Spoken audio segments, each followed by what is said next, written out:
Now, another great technique for bass drum is the slide technique.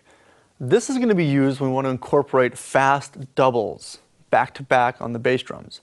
And it's always fun when I get a new student come and we play something and I accidentally sneak in a little double with the bass drum and they've got this look like, how'd you do that? How'd you do that? So of course, the next lesson we end up spending a half hour discussing, the slide technique of the bass drum to how to get two fast doubles back to back. So there are a few aspects of getting this technique down. The first one is a good bass drum pedal. Now you don't have to rush out and go buy the most expensive bass drum pedal in the market, but you want to have a decent one.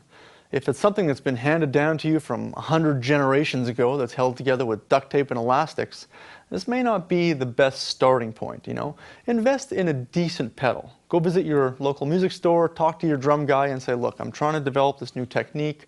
I need something that's going to work better than this other lousy rental pedal I have or a very beginner pedal. Once you've got a good pedal and a good setup, you can actually adjust the springs. So the idea is to make sure that the spring feels comfortable for you. Most pedals nowadays have very good adjustments right on them themselves. You don't need a manual this thick to figure out how to do it. It's pretty self-explanatory. Then it becomes personal. You have to decide, do you want the pedal to be tight? Do you want the pedal to be loose? Do you want it to be medium?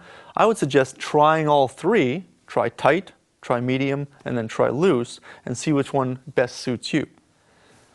The next one, believe it or not, is footwear. Now, this is something that I've been kind of exploring in the past few years. I originally started off playing in bare feet. I was always practicing down in my basement, and just go down there with a pair of shorts on, and that's pretty much all I was wearing, and I'd play drums. And I found that my feet really stuck to the pedals, especially, on a hot, muggy day. I wasn't sliding so much. My feet were actually sticking to the metal, and I thought it was rock and roll, so to me that was all cool.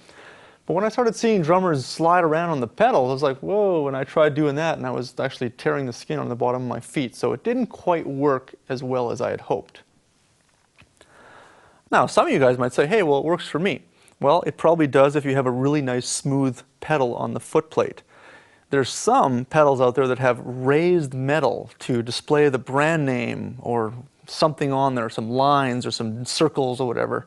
And unless you got like supersonic strong caveman feet, that's great. But if you have like, kind of girly feet like me, you're probably going to want to wear some shoes. So the next thing I was noticing is I couldn't really play in like heavy duty shoes, like basketball shoes or weight training shoes, and definitely not in soccer cleats and definitely not in work boots. But don't get me wrong, there are some guys out there who can do it. But I'd say as a starting point, find a shoe that actually slides on the rug. When I go into a shoe store, I put the shoes on, the salesman must think I'm out of my mind because I'm like, moonwalking around on the floor. And, I actually had one guy say, what are you doing? And I said, it's a long story, I'm a drummer. And he's like, hey, cool, man, so am I. And we got into talking about this technique, and he's like, oh, that's so cool. Because he was playing in like really heavy basketball shoes, and he says he was sticking to the pedal too much. Because a lot of court shoes are meant to stick to the court, the ground and the floor in the basketball court. So I said, well, I'm looking for a shoe that slides. I don't really endorse any shoe or anything like that, but I always try to find something that will slide on the pedal. So let me demonstrate just what I'm talking about as far as sliding on the pedal here. So if you look down at my foot, you're going to see that I can actually slide with ease here. Okay, if I put my foot on the side of the ground, I can really slide quite easily.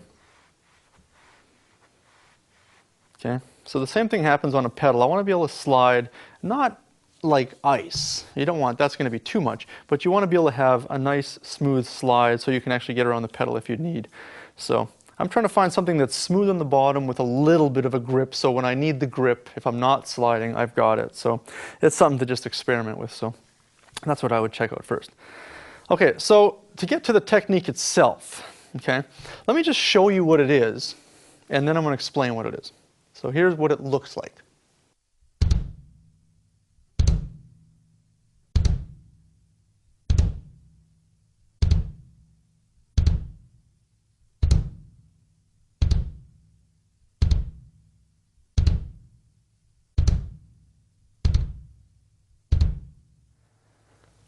So you can see that my foot is sliding back and forth on the pedal.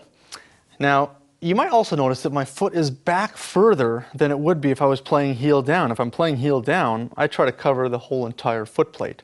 But when I play heel up, I try to come back a little bit more. And when I play slide technique, I even come back a little bit more sometimes. That becomes a personal preference, and you'll probably end up doing the same thing over time. So the first thing that happens, and that's why it's good to have a good pedal, that's why I mentioned you want to have a good pedal for this, is if I'm stepping down for my initial stroke 1, as I lift my foot, the spring is doing its job in lifting the beater, and I've moved my foot just slightly forward and I'm pressing down again. Now if I go back to the starting point, which is a little further back, step down on the pedal, lift my foot, and step down again. That's pretty much as slow motion as I can do this, because this is supposed to be for a fast technique. So here it looks a little faster.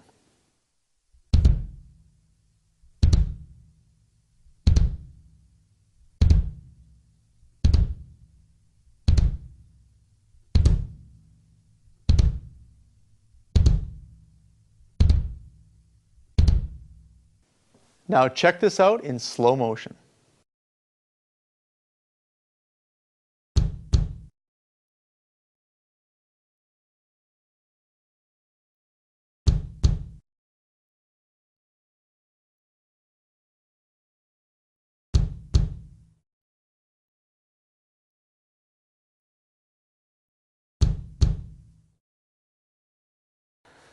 So sometimes when I demonstrate this to people, they still go, well, I don't get how that works. You know, it's funny, you almost have to try it to see how it works. You know, it's sort of like a weird little magic trick. It's like, whoa, how did that just happen? But the key to try is to don't even hold sticks in your hands, don't try to incorporate that with a beat, is just simply have the discipline to sit there and practice trying to get 2 notes as fast as you can. And I always say, try to go da-da, da-da. And that's the goal, da-da. So the speed that I've been playing it, okay? It'll get faster and faster as time goes on, but you want to try to get da-da, something like this.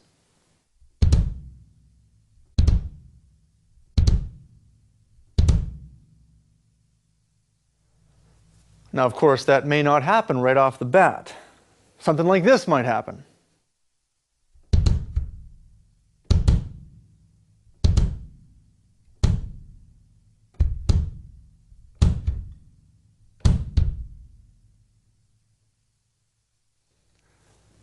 Now, hopefully you won't get that extreme, but I've seen that happen, believe it or not, because people, they go, I'm freaking out, I don't know how to do this.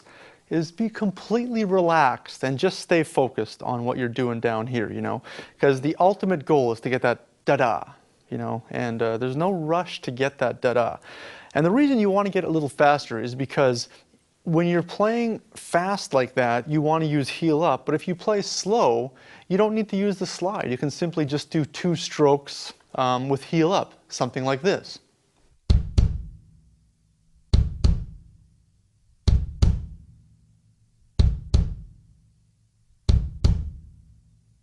So you'll notice on that example that I didn't use the slide technique because the speed was just too slow.